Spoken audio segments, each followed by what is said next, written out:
Hey guys, welcome back for another tutorial. In this tutorial, we'll be seeing the shell option. So as first, let's get started by creating a solid feature and extrude this.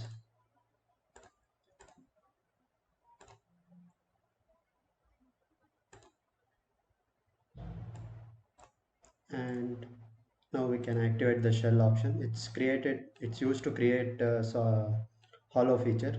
So select the face you want to remove first. So I'll select this, and you can prefer to shell outward if you want to retain the inner dimensions as per the dimensions required by you. You can see the preview here.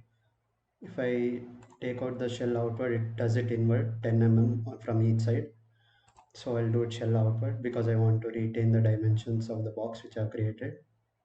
I can also give multiple thickness on different faces.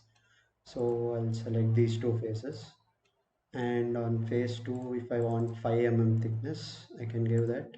The thickness has changed to 5 mm, and on face 3, if I want 15 mm, I can give 15 mm. So it has changed to 15 mm.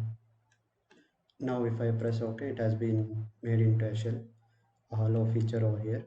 So as you can see, it has created the variable thickness as well. Here it's 15, here it's 5, and over here it's 10. So this was the shell option, which is used to create a hollow feature from a solid body. It can be used in many places based on the requirement. There is no specific application as such. So based on the requirement, you can use it.